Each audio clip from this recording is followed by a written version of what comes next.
MCQs हैं जी। The value of iota 9, iota 9 की वैल्यू कितनी होगी?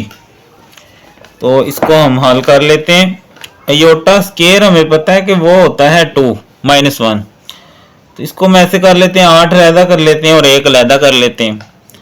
8 को मैं कर लेता हूँ 2 4 8, ठीक है। ये आयोटा स्केयर होता है -1, अब पावर इवन हो तो माइनस प्लस हो जाएगा, तो ये आ गया आयोटा, ठीक है। तो ये सी वाला ऑप्शन है हमारे पास। उसके बाद है जी ये सवाल है,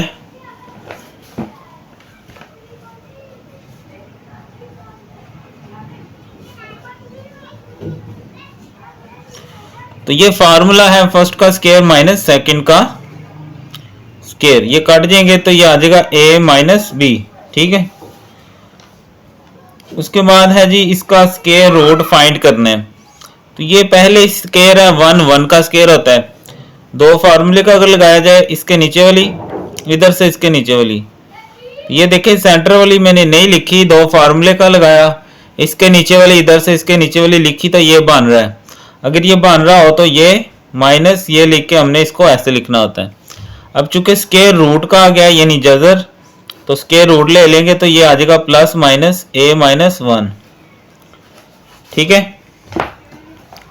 तो ये डी वाला ऑप्शन और इसका ये सी वाला ऑप्शन। आगे है x बराबर 0, इसमें से किसका सोल्यूशन है? तो 0 हम दर्ज करके अगर देखें तो हाँ 0 माइनस, अगर इसमें 0 रखा जाए तो जवाब आएगा -2 जो कि 0 से छोटा होता है, तो ये वाला सही है। अगर इसमें 0 रखें तो 0 0 से बड़ा नहीं होता, इसमें 0 रखें तो 5 जवाब आएगा, 5 0 से छोटा नहीं होता। इस तरह ये भी प्रूफ नहीं होता, तो ये लास्ट वाले में अगर 0 रखा जाए तो ये सही प्रूफ हो जाता है। ये सिंगुलर मैट्रिक्स है तो x की वैल्यू फाइंड करनी है इसमें से।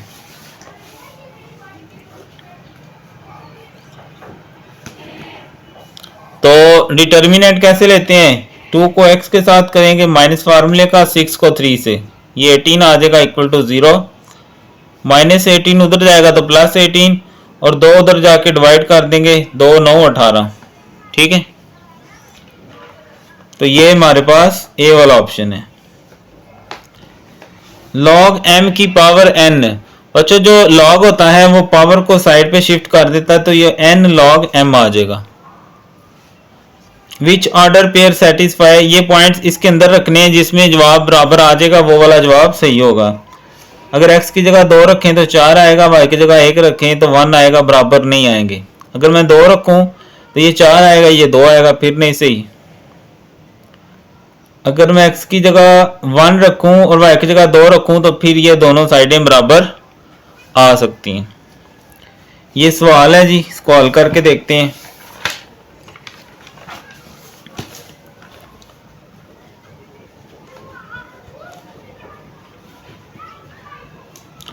पहली वैसे ही, लास्ट वाली भी वैसे ही। अब 12 5 होता है 60, 60 की तेजी करनी है, हमारे पास क्या आए 17 आ जाए, तो 20 3 60 होता है, -20xy प्लस 3xy। अब यहाँ 5 भी कॉमन है, x भी कॉमन, तो x माइनस 5 4 20, यहाँ से 3 भी कॉमन है और y भी, तो ये भी आ जाएगा x माइनस 4y। इनको एक दफ़ा लिख लेंगे और दूसरी में आ जाएगा ये वाला और ये वाला, तो ये वाला ऑप्शन हमारे पास मौजूद होगा, x माइनस 4y और 5x जमा 3y, ये बी वाला ऑप्शन है, ठीक है। If 3 altitude of a triangle, अगर एक ट्राइंगल के 3 आल्टीट्यूड जो हैं वो एक पॉइंट पे मिल रहे हो तो उसको हम कहते हैं कि वो इक्विलेटरल ट्राइंगल है, ठीक है। लाइन्स कैन बी ड्रॉन, दो पॉइंट्स में से कितनी लाइनें गुजर सकती हैं? एक। Bisector of angle of triangle are, अगर ये एक ट्राइंगल है उसके एंगल्स के बाइसेक्टर यानी उसमें से गुजारे जाए ना ऐसे, वो सारे एक पॉइंट पे मिलते हैं, उसको कहते हैं कंकरेंट, ठीक है। ए triangle having all side different, ऐसी ट्राइंगल जिसमें सारी साइडें डिफरेंट हों उसको हम कहते हैं स्केलेन ट्राइंगल। पैरेललोग्राम में ऑपोजिट साइड के जो एंगल्स होते हैं वो क्या होते हैं, आपस में कॉन्ग्रुएंट होते हैं, बराबर होते हैं तकरीबन। लाइंस कैन इंटरसेक्ट, लाइंस एक पॉइंट पे क्या कर सकती हैं, एक दूसरे को इंटरसेक्ट कर सकती हैं। एरिया ऑफ पैरेललोग्राम बराबर होता है बेस मल्टीप्लाई अल्टीट्यूड के, ठीक है।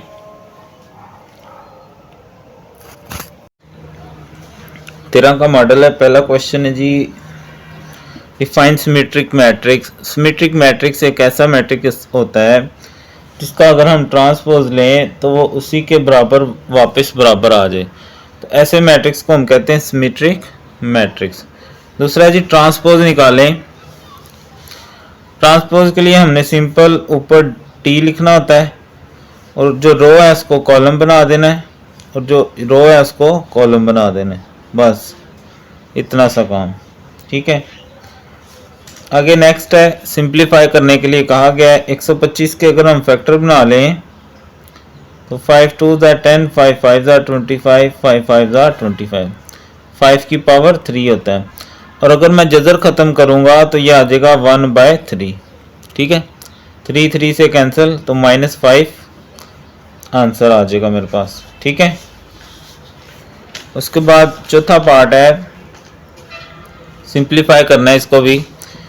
तो ये बच्चों जब ब्रैकेट होती है तो पावर्स आपस में मल्टीप्लाई हो जाती हैं, 3 2 6 और इसका मतलब होता है 3 को 2 टाइम्स मल्टीप्लाई करना है, तो 3 × 3 6 नहीं 9 होता है, ठीक है।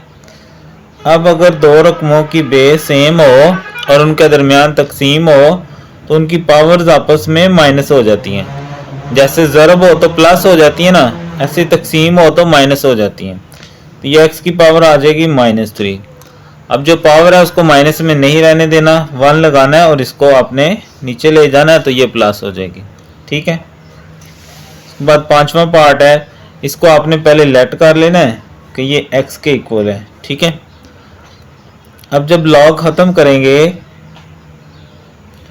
तो ये जो x है ये 2 की पावर बन जाएगा और दूसरी तरफ चला जाएगा 128, ठीक है। 2 की पावर x, 128 के फैक्टर बना लेंगे रफ में, 2 6 12 2 4 8, 2 3 6 2 2 4, 2 16, 2 8 2 4 2 2 2 1 तो ये आ जाएगा 2 की पावर 1 2 3 4 5 6 7।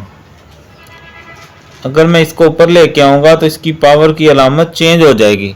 जब रकम नीचे से ऊपर आती है तो पावर की अलामत चेंज हो जाती है, नीचे बेस से कट जाएगी तो x बराबर पावर के बराबर आ जाएगी, ठीक है।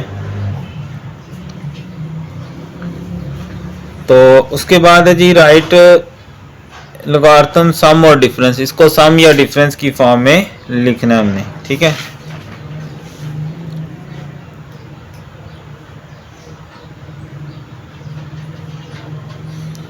log 21 ज़रब हो तो जमा लॉग हो जाता है, ज़रब हो तो जमा लॉग लगाना है और जो नीचे वाली रकम होती है वो माइनस लॉग के साथ लग जाती है, ठीक है। उसके बाद है ये क्वेश्चन है, इसको कहा गया कि simplify reduce in lowest form. तो 0 0 से काट देंगे, 3 4 12, बेस सेम है, नीचे वाली x की पावर बड़ी है, ऊपर वाली जो x की पावर है वो नीचे आके माइनस कर देंगे। ऊपर y की पावर 3 है और नीचे y की पावर 1 है, इसको ऊपर लेके जाएंगे तो ये पावर ऊपर जाके माइनस हो जाएगी। ऐसे ही z की पावर 5 है, इसको ऊपर लेके जाएंगे, इसकी पावर माइनस हो जाएगी। यानी जहाँ पावर बड़ी है ना वहाँ दूसरी को आपने लेकर जाना है। अब y की पावर 2 रह जाएगी, z की पावर 5 - 3 करेंगे तो 5 - 2 करेंगे तो 3 आ जाएगी और नीचे x आ जाएगा। उसके बाद हमें x दिया गया है और 1/x फाइंड करने के लिए कहा गया है। इस तरफ भी 1 लगा लें और इस तरफ भी 1 लगा लेंगे, तो 1/x इक्वल टू 1/2 माइनस √3। यही रकम ऊपर यही नीचे लिखेंगे, अलामत चेंज कर देंगे, माइनस है ना तो क्या कर देंगे प्लस कर देंगे, ठीक है। ऊपर 1 से करेंगे तो जो है वही आ जाएगा, नीचे फर्स्ट का स्केयर माइनस सेकंड का स्केयर कर देंगे। 2 प्लस अंडर रूट 3, नीचे 2 का स्केयर होता है 4 माइनस 2 और स्केयर काटेंगे तो 3 आ जाएगा। 2 प्लस अंडर रूट 3, नीचे 4 माइनस 3 1 होता है। तो ये हमारा आंसर आ गया। नीचे 1 ना भी लिखें तो कोई मसला नहीं होता। ओके, लास्ट पार्ट है 4x स्क्वायर माइनस 16y का, इसकी फैक्टराइजेशन करने के लिए हमें कहा गया है। तो 4 कॉमन ले लें तो x स्क्वायर माइनस 4 4 और 16y का स्क्वायर। तो ये x पहले ही स्क्वायर है, 4 2 का स्क्वायर होता है और y की 2 y का स्क्वायर होता है। दोनों रुक में स्क्वायर हो गई, एक दफ़ा प्लस एक दफ़ा माइनस कर लेंगे। तो x प्लस 2y और x माइनस 2y। ठीक है, तो ये इस पार्ट जो है ना वो हमने पूरा हल कर लिया। ठीक है, ओके।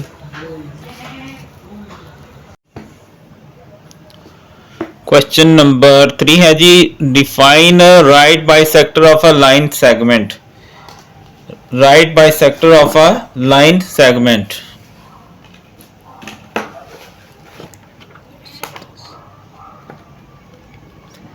राइट बाइसेक्टर, बाई का मतलब दो हिस्सों में डिवाइड करने वाला, राइट का मतलब राइट एंगल पे। ठीक है, a line is called a right bisector of a line segment. एक लाइन को हम किसी लाइन सेगमेंट का राइट बाइसेक्टर कहेंगे अगर वो परपेंडिकुलर हो, यानी 90 का एंगल बनाए ऐसे। ठीक है, जैसे ये वाली है और उसके बिल्कुल मिड पॉइंट से गुजरे तो हम उसको कहते हैं right bisector of a that line. आगे है verify that 3 4 5 are lengths of a side of a triangle. तो ये आपकी बुक पे ही है, एग्जाम्पल है, ये हम पहले भी शायद कर चुके हैं। तो ये वाला है। अच्छा, इसके लिए ये होता है कि कोई सी दो साइड्स का सम करें तो वो तीसरी से बड़ा होना चाहिए। 3 प्लस 4 7 बड़ा है 5 से, 3 प्लस 5 8 बड़ा है 4 से, यानी पहले इन दोनों को कर लें, फिर इन दोनों को, फिर इन दोनों को कर लें, तो वो तीसरी से हमेशा, तो वो क्या बनाती है, एक ट्राइंगल बना सकते हैं। ठीक है, तो सिंपली आपने ये लिख देना है। ये बाकी ये दो भी आपने देख लेना है और उनको भी, जैसे ये देखें सी वाले में 2 और 4 को किया तो ये 6 बनता है, जो कि बड़ा नहीं है 7 से, यानी तीसरी साइड से। तो अगर ऐसा ना हो रहा हो तो उससे ट्राइंगल हम नहीं बना सकते। ठीक है, उसके बाद है डिफाइन कॉन्ग्रुएंट ट्राइंगल्स। बच्चों, कॉन्ग्रुएंट का मतलब होता है तकरीबन सेम सेम। ठीक है, ये भी हम पहले पढ़ चुके हैं। कॉन्ग्रुएंट ट्राइंगल्स, ये पेज 186 पे है। Two triangle are said to congruent in turn. इसके लिए हम क्या करते हैं, दो लाइनें इक्वल और ऊपर ऐसे ये इस तरह का साइन होता है। इस तरह हो जैसे ये दो ट्राइंगल्स हैं तो इनकी तीनों साइडें भी बराबर हो और उनके अंदर ए के लिए डी का एंगल, बी के लिए ई का एंगल, सी के लिए एफ का एंगल, ये सारे आपस में बराबर हो। ये देख लें, दोबारा आ गई है, तो इसको आपने अच्छे से याद कर लेना है। ठीक है, डिफाइन रेशो, ये भी पहले आ चुका है, हम पढ़ चुके हैं। वो define ratio A ratio B या ए बटा B as comparison of two alike quantities, यानी दो एक जैसी क्वांटिटीज को जब हम उनका मुआवजा करते हैं तो उसको हम रेशो कहते हैं। ठीक है, 3 sides of triangle of a मयर, 3 साइड जो है ट्राइंगल की उनकी मयर है 8 x एंड 17। कहते हैं x की क्या वैल्यू हो को वो बेस बन जाए, यानी x बेस की जगह रखना है और बाकी दो वैल्यूज को लेकर आप क्या करें, एक एज अ ट्राइंगल लेके इसको प्रूफ करके दिखाएं। बच्चों, हमारे पास क्या होता है formula, by Pythagoras theorem. By Pythagoras theorem, Pythagoras theorem के मुताबिक हाइपोटेन्यूज का स्क्वायर बराबर होता है बेस का स्क्वायर जमा अल्टीट्यूड या परपेंडिकुलर का स्क्वायर। अब उसने कहा कि जो बेस है उसकी जगह x रख लें।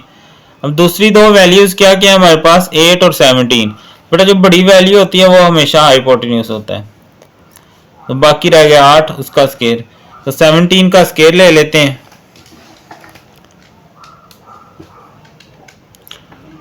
तो ये आ जाएगा 289 और 8 का स्केयर होता है 64। x चाहिए 64, इधर आके माइनस कर लें, तो ये आ गया 225। अब हमें तो x चाहिए, स्केयर नहीं चाहिए, दोनों तरफ जजर ले लेंगे। तो यहां से आ जाएगा x, 225 का जजर 15 होता है। ठीक है, ठीक हो गया। तो इस तरह ये सवाल भी हमने हल कर लिया। उसके बाद है जी define also state the converse of a Pythagoras theorem. Converse बच्चों उल्ट कहा जाता है, ठीक है, ऑपोजिट। ठीक है, तो ये आपकी बुक का ही पेज है 240।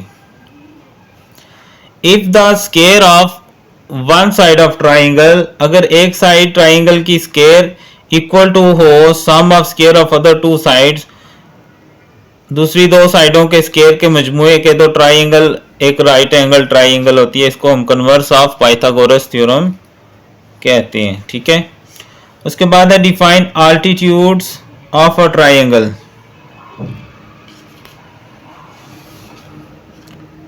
altitudes,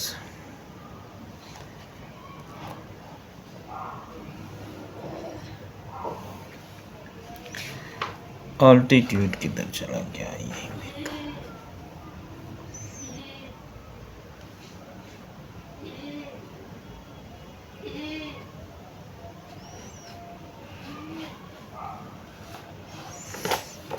यहां से देखते हैं altitude।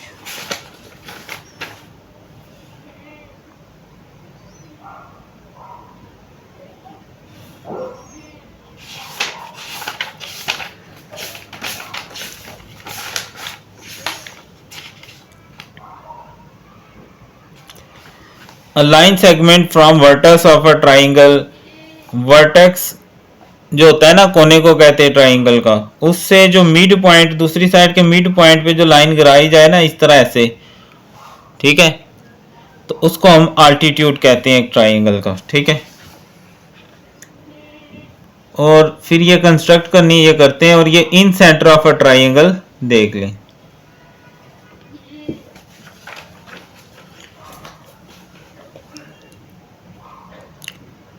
Internal bisector of angle of triangle meet at a point, अगर एक ट्राइंगल है उसके अंदरूनी अगर हम सेंटर करें एंगल्स का हाफ, तो एक पॉइंट पर मिलते हैं जिसको हम क्या कहते हैं, इन सेंटर ऑफ अ ट्राइंगल। ठीक है, तो उसके बाद है ये हमारे पास एक ट्राइंगल ड्रा करने के लिए कहा गया है, इसको ड्रा करते हैं।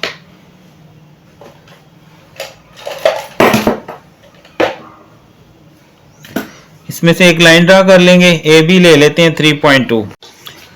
तो सबसे पहले लाइन ड्रा कर लेते हैं 3.2।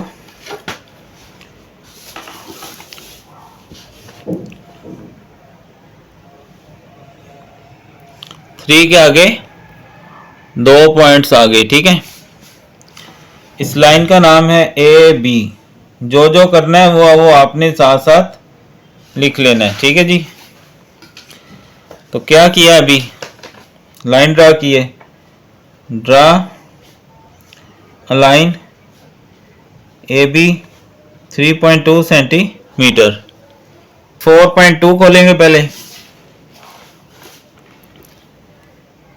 यहां से और इधर 4 से आगे 2 छोटी लाइनें। ठीक है, और ये है बी सी, सी तो नहीं है, बी है, बी पर रख के एक लाइन लगा देंगे। ठीक है, और आगे है 5.2। ठीक है, ये तीसरी जो मेजरमेंट है 5.2।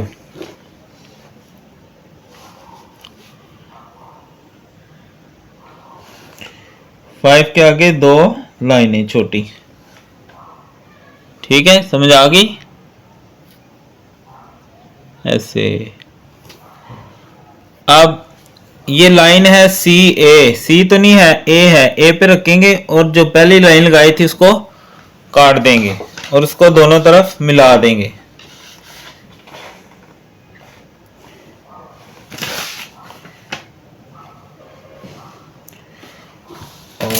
ये थोड़ी गलत हो गई है, यहां से ऐसे लगानी है, ये सी। अब बी सी जो है वो है 4.2 सेंटीमीटर और ये है 5.2 सेंटीमीटर। तो एक पॉइंट दूसरा हमने क्या किया था, draw an arc B C 4.2 centimetre, उसके बाद ड्रा एन आर्क, ये हमने ए सी, ठीक है, 5.2 centimetre. So A B C is over triangle. बस इतना जा काम है, ये हो गया पूरा। ठीक है, तो अब हम चलते हैं जी। अच्छा ये ग्रुप 1 है, ठीक है, तो अब लॉन्ग क्वेश्चनों पे चलते हैं।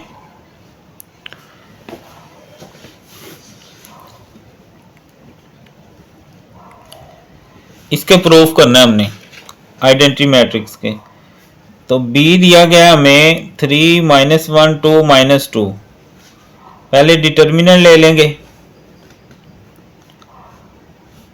इसको इसके साथ, माइनस फार्मूले का इसको इसके साथ, -6 +2, ये आ जाएगा -4। उसके बाद हमें इसका एडजॉइंट लेना है, एडजॉइंट B। एडजॉइंट में हमने क्या करना होता है, इनकी जगह चेंज और इनकी अलामतें, ठीक है। अब यहां रख दें इनको, बी बी इनवर्स, बी की जगह बी का मैट्रिक्स आ जाएगा और बी इनवर्स होता है एडजॉइंट बी बटा बी का डिटर्मिनेंट। 3 -1 2 -2, एडजॉइंट की वैल्यू है हमारे पास -2 1 -2 3 और बी डिटर्मिनेंट की वैल्यू है -4। तो ऊपर ज़रब कर लें, 3 को -2 से करेंगे -6, +2, ये मैं डायरेक्ट कर रहा हूँ, आपने स्टेप करने हुए तो कर लें।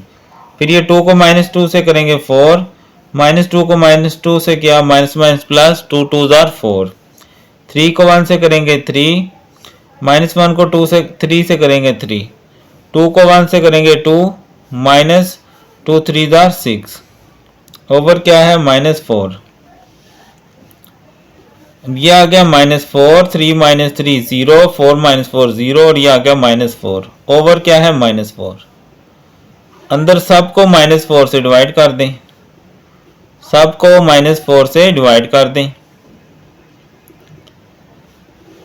तो यहां आ जाएगा 1, ये ऊपर 0 तो रकम 0, ये भी 0 और ये 1, तो ये बराबर होता है आई के।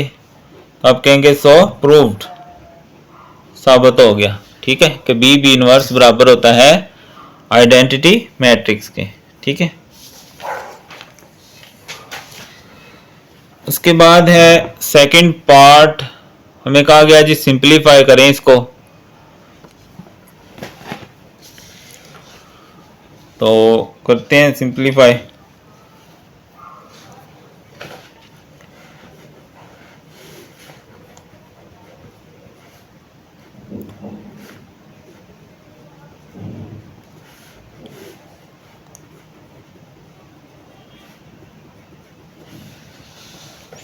अच्छा बच्चों, 216 की अगर हम तज़ी करें ना 6 के साथ, 6 3 जार 18, 3 6 6 जार 36, 6 6 जार 6 1 जार, तो ये आता है 6 की पावर 3, ऊपर पावर है 2/3, 25 होता है 5 की 2, ऊपर पावर है 1/2।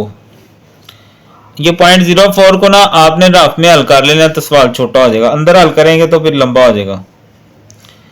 तो इधर आपने लिख देना है रफ अमल। पॉइंट खत्म करें ना तो 1 लगता है और 2 हिस्से हैं तो 2 0, तो ये आ जाएगा 4/100। कटिंग करें, 4 1 4, 4 2 8, 4 5 20, ठीक है। तो अब ये 1/25 है, इसको मैं लिख सकता हूँ 5 की पावर 2। ठीक है, अब इसको ऊपर लेके जाएंगे तो 5 की पावर -2 हो जाएगा। ये रफ वर्क करके अब इसको मैं यहाँ ले आता हूँ, 5 की पावर -2 और ऊपर इसके पावर है -1/2 और जजर खत्म करेंगे तो वो भी आ जाएगा 1/2। खाली जजर हो तो 1/2 आता है।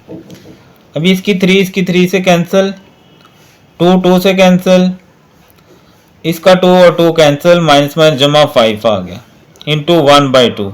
5 से कैंसिल हो जाएगा, बाकी बचेगा हमारे पास 6 की पावर 2 और बाहर पावर है 1/2।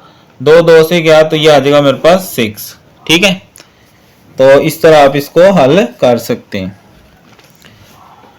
उसके बाद है पॉइंट 8176। इसको हमने क्या करना है, यूजिंग लॉग टेबल इस्तेमाल करते हुए इसको क्या करना है, हल करना है। ठीक है, तो शुरू करते हैं इसको। सबसे पहले लेट करना है कि ये x के इक्वल है।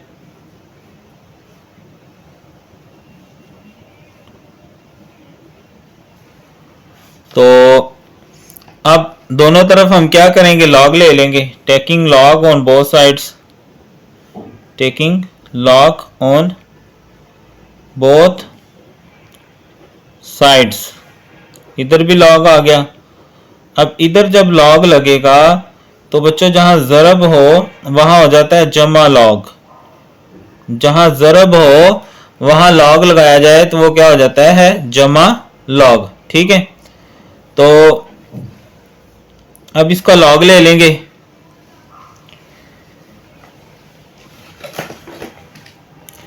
लॉग, अच्छा बच्चे जिसके शुरू में 0 हो उसका अगर आप डायरेक्ट लॉग लोगे ना कैलकुलेटर से, उसका आंसर सही नहीं आता। तो फिर इसका तरीका है कि शुरू में 1 0 है ना, तो यहाँ -1 इसकी करेक्टरिस्टिक आ जाएगी। आगे पॉइंट लगाएं। अब यहाँ लिखने log 8176, पॉइंट छोड़ दें। जो आंसर आएगा ना उसका हमने पॉइंट के बाद वाला हिस्सा लिखना है, क्योंकि हमने करेक्टरिस्टिक पहले लिख ली है। तो 9125 और जो ऐसे सही रकम हो जिसमें 0 ना हो शुरू में, उसका लॉग आप डायरेक्ट भी ले सकते हैं। log 13.64, तो यह आ जाएगा 1.1348। अब ये जो -1 है ये आपने अलहदा कर लेना है और जो अगला हिस्सा है उसके साथ प्लस लगा के 0.0 शुरू में लगा लेंगे। 9125 प्लस 1.1348। अब इसको हल कर लेते हैं। -1 प्लस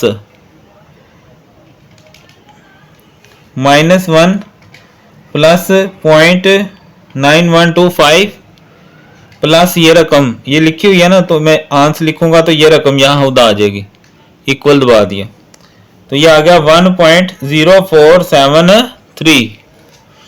अब मुझे तो चाहिए था x, लॉग नहीं चाहिए, तो लॉग को मैं इधर ले आऊंगा तो एंटी लॉग हो जाएगा 1.0473। अब इसका ले लेंगे एंटी लॉग। यहां से मैं शिफ्ट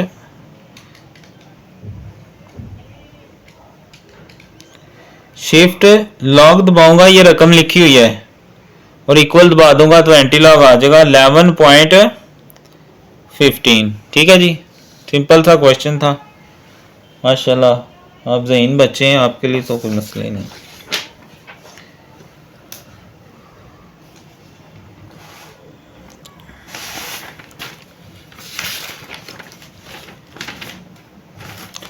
उसके बाद ये सवाल है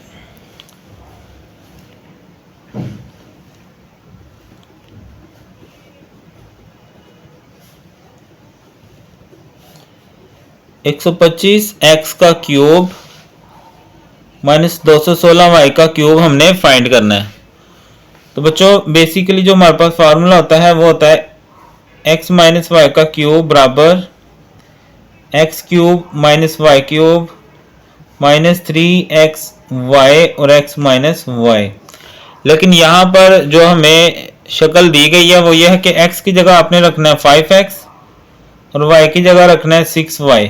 ठीक है, x की जगह 5x, y की जगह 6y, x की जगह 5x, y की जगह 6y। x की जगह 5x, y की जगह 6y। इस तरह फार्मूला आपने चेंज कर लेना है। आप यहाँ लिखोगे वी नो दैट और आगे लिख दोगे सो, इसलिए इससे ये वाला हमने फार्मूला बना लिया। अब 5x माइनस 6y तो 13 के बराबर है, 13 रख दें इसकी जगह। 5 का क्यूब लहदा, x का क्यूब लहदा, 6 का लहदा, y का लहदा। 3 5 15, 15 6 शायद 90 ही होता है। x y और ये जो है ये बराबर है 13 के। यहाँ 13 का क्यूब ले लेंगे, 13 की पावर 3, तो ये आ गया 2197। 5 की 3 125 होता है और 6 की 3 216 होता है, माइनस 90। अब ये जो एक्स वाई है ये बराबर है 6 के, यहाँ मैं रख देता हूँ 6 और ये आ गया 13। 2197 125 एक्स का क्यूब माइनस 216 वाई का क्यूब, इनको मल्टीप्लाई कर लें। 90 मल्टीप्लाई 6 मल्टीप्लाई 13, तो ये आ गया 7020। अब ये चूंकि माइनस में है, इधर आएगा तो प्लस हो जाएगा, बराबर 125 एक्स का क्यूब माइनस 216 वाई का। इनको जमा कर लें आपस में, तो ये आ गया 9217। बस यही जवाब है।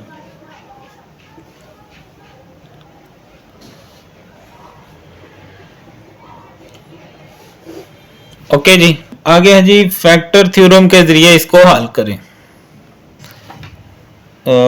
रकम इसको आपने ऐसे लिखना होता है, पी ऑफ एक्स,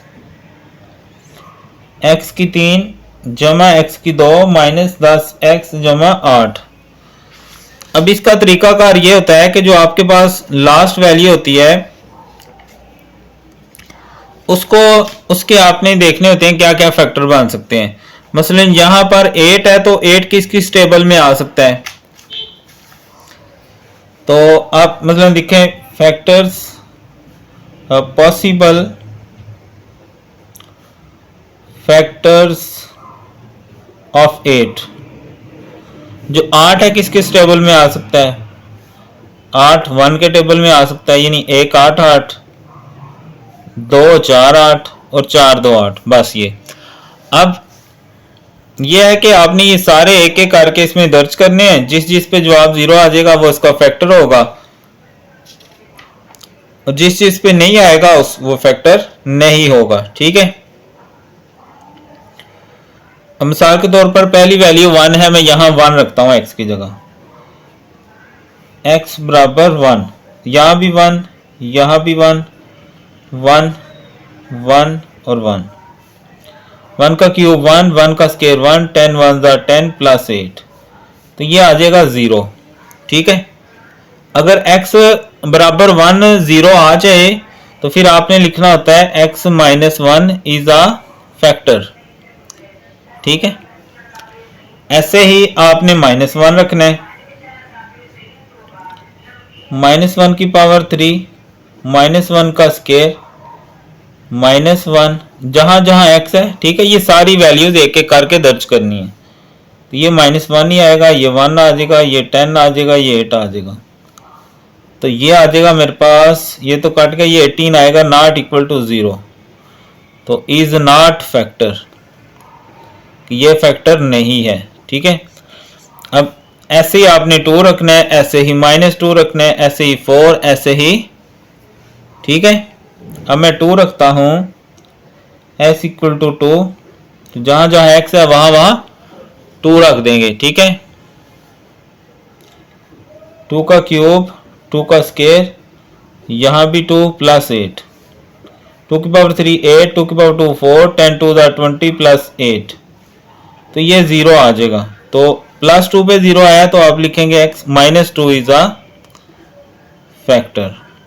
ठीक है, ऐसे ही आपने अगर हम माइनस 2 रखेंगे तो 0 नहीं आएगा। अब सारे रखने बैठे ना, तो उसके लिए तरीका यह कि जुबानी कैलकुलेटर से या रफ में लिख के देखें, जिस पे 0 आएगा उसको आप हल कर लें। अब माइनस 4 रखता हूं मैं, -4 का क्यूब -4 का स्क्वायर -4 + 8, ये 64 आ जाएगा, ये 16 आ जाएगा, ये 40 + 8, प्लस माइनस करें तो 0 आ जाएगा। अब x -4 पे आया 0 तो x + 4 इज अ फैक्टर, बस बाकी किसी पे 0 नहीं आता। तो फिर आप क्या लिखोगे, जवाब में क्या लिखोगे, पहला कौन सा था x -1, दूसरा x -2 और ये तीसरा x + 4, ये जवाब आ जाएगा। इस तरफ रकम लिख लेंगे आप लोग, ठीक है। तो ये है जी factor theorem using division method find square root. बच्चों कोशिश करो कि पहले ये देखो, आप 4 चैप्टर तैयार कर लो ना, तो आपका ये पहला और दूसरे में से एक सवाल हो गया, फिर तीसरे और चौथे में से एक सवाल हो गया, यानी 4 चैप्टर आप पक्के कर लो तो आपके 2 सवाल ये हो जाएंगे, टोटल 3 करनी है और एक आपने थ्योरम करना है, क्योंकि वो कंपलसरी भी होता है। अगर आप देखो ना क्वेश्चन 9 इज कंपलसरी, बाकी आप नहीं भी समझ आती उसको दफा मारे आप, ठीक है।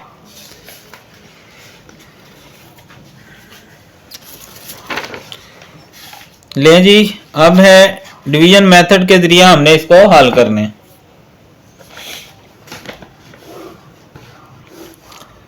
x की 2 बटा y की 2 -10 x बटा y + 27 -10 y/x plus y² x का स्क्वायर, ठीक है।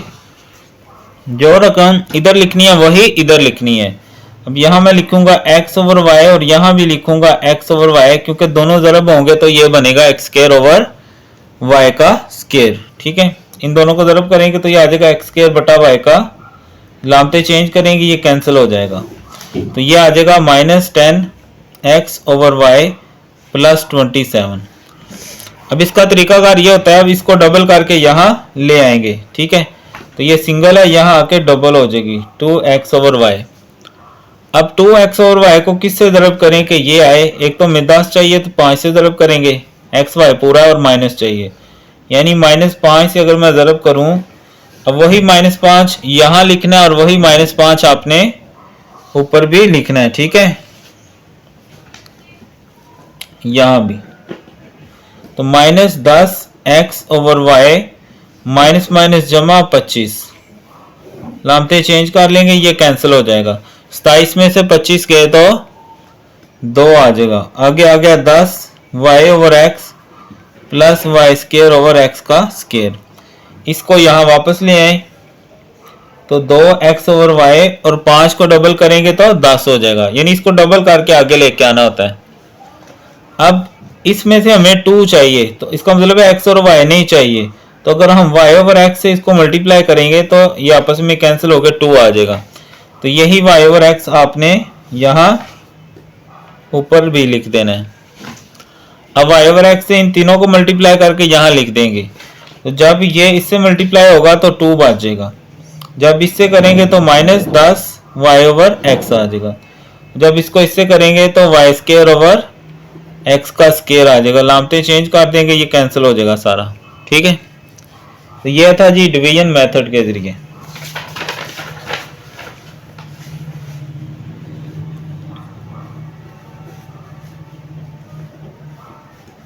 उसके बाद ये वाला सवाल है, देसी एलसीएम कर लें, यहाँ 6 आएगा और ये ऊपर तरफ कर दें 5x 5 3 15 और ये 6 इधर तरफ कर दें, इस तरफ भी देसी एलसीएम 9 1 9, फिर ये 9 इधर और ये x ऐसे आ गया,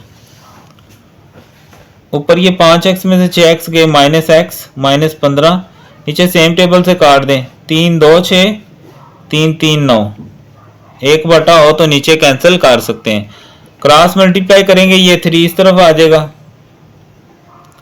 और ये 2 उस तरफ चला जाएगा, -3x 3 15 45 2 9 18 -2x, x वाली एक तरफ कर लें और कांस्टेंट दूसरी तरफ कर लें, तो यहां आ जाएगा -x और इस तरफ आ जाएगा 63। अब ये माइनस को उस तरफ शिफ्ट कर देंगे, ठीक है। तो ये था हमारा ये वाला सवाल। अब आ गया जी कंस्ट्रक्ट अ ट्राइंगल और उसके परपेंडिकुलर बाइसेक्टर साइडों के निकालें। तो मैं ट्राइंगल पहले बनाता हूं।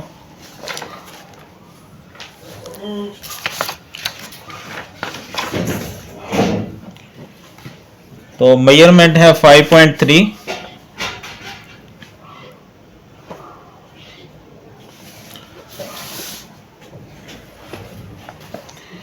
और इसकी लेंथ का नाम है ए बी। ए के ऊपर है 45 का एंगल, पहले भी हम सीख चुके हैं एंगल बनाना।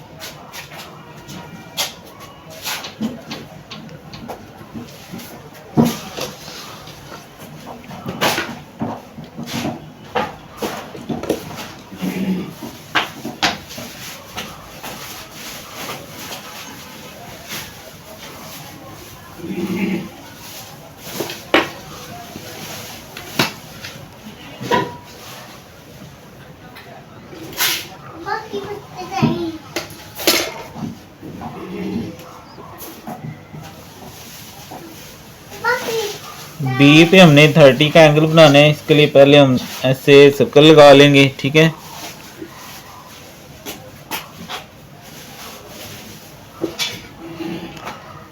यहाँ रख के ये काटा यहाँ पर और फिर यहाँ से इसको ये काट लेंगे और फिर इसको मिला देंगे तो ये हमारी बन जाएगी ट्राइंगल। अब इसकी साइड्स के बाइसेक्टर हमने बनाने हैं, ठीक है। साइड बाइसेक्टर क्या होता है, जैसे ये साइड है तो सेंटर से थोड़ा ज़्यादा खोलेंगे, एक लाइन ऊपर लगाएंगे और एक लाइन नीचे लगाएंगे, ठीक है। और फिर दूसरी तरफ रख के इसको हमने काट देना है, ये चीज़, ठीक है। और इन दोनों साइडों को फिर हमने मिला लेना है।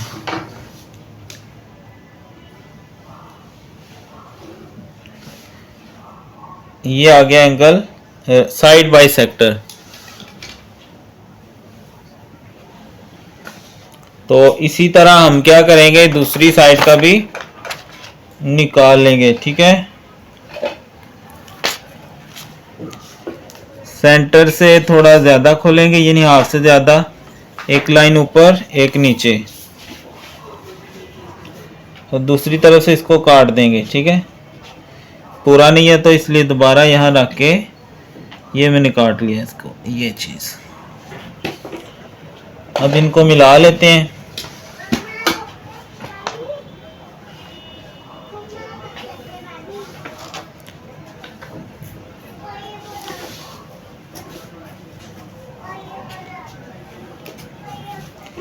ऐसे ही तीसरी साइड है, हाफ से ज़्यादा खोलेंगे, एक इस तरफ लगा लें एक इस तरफ लगा लें और फिर दूसरी तरफ रख के इसको काट देना है।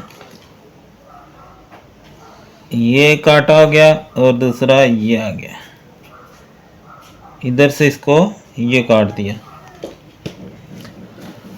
अब इनको मिला दें।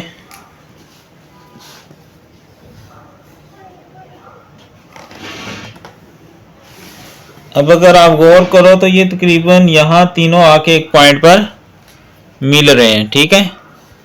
बस यही है हमारी साइड बाइसेक्टर। उसके बाद थ्योरम है जी, point inside an angle equal distance from its arms. पांचवा थ्योरम है चैप्टर नंबर 12 का।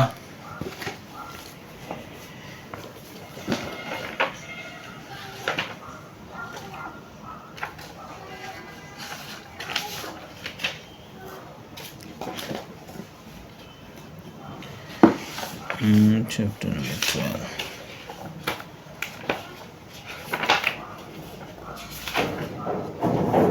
ये any point inside an angle is equidistance. ये आपने इसकी शक्ल भी अच्छे से याद कर लेनी है। हमें ये कहा गया है कि ये एक एंगल है, इसके अंदर एक पॉइंट है, वो इसके जो आर्म्स है ना, ये और ये इससे फासला जो है ना उसका सेम है, ठीक है। तो ये साबित करो कि वो इसके राइट बाइसेक्टर पे भी है, यानी एंगल के राइट बाइसेक्टर पे है, ठीक है। तो ये इस तरह ये शक्ल आ गई। ये थोड़ा ज़्यादा खोल लेते हैं ऐसे। ये कहा गया है कि यहाँ एक पॉइंट है जो इसके आर्म्स से बराबर फासले पे ऐसे, ठीक है। तो गिवन क्या है कि एक पॉइंट है जो ए और बी, यानी ये ए, ये ओ, ये बी, एक पॉइंट है जो एंगल, ये एंगल है, ठीक है, ए ओ बी। ए और बी के एक इनसाइड एक एंगल है कि उसका फासला पी से लेके क्यू और पी से लेके आर ये बराबर है, ठीक है। यानी जितना इधर है उतना ही इधर है।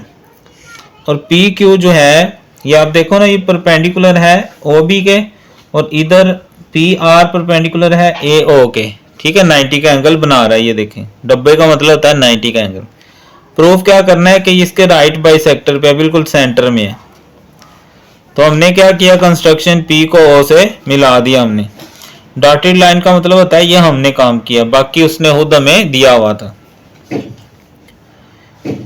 अब एक ट्राइंगल बन गई पी ओ आर और एक बन गई पी ओ क्यू, और ये दोनों बराबर हैं। कॉरस्पॉन्डेंस में angle P Q O, angle P Q ओ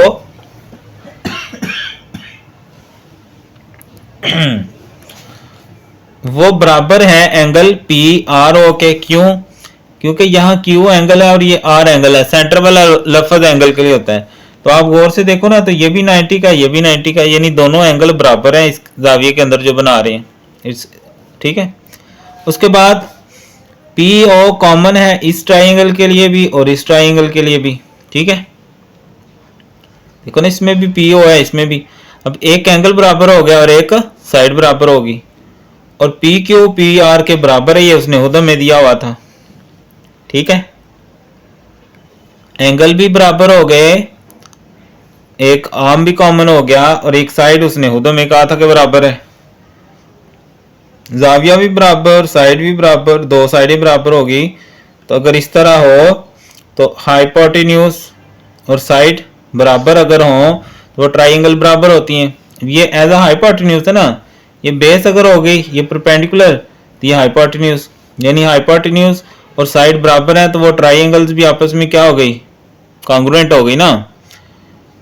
तो अगर दो ट्राइंगल आपस में कॉन्ग्रुएंट है, बराबर है, तो उनके एंगल भी बराबर होती हैं, ठीक है ना। ये जो कॉरस्पॉन्डिंग एंगल होंगे कॉन्ग्रुएंट ट्राइंगल के वो बराबर होते हैं। तो बस ये साबित हो गया, ठीक है।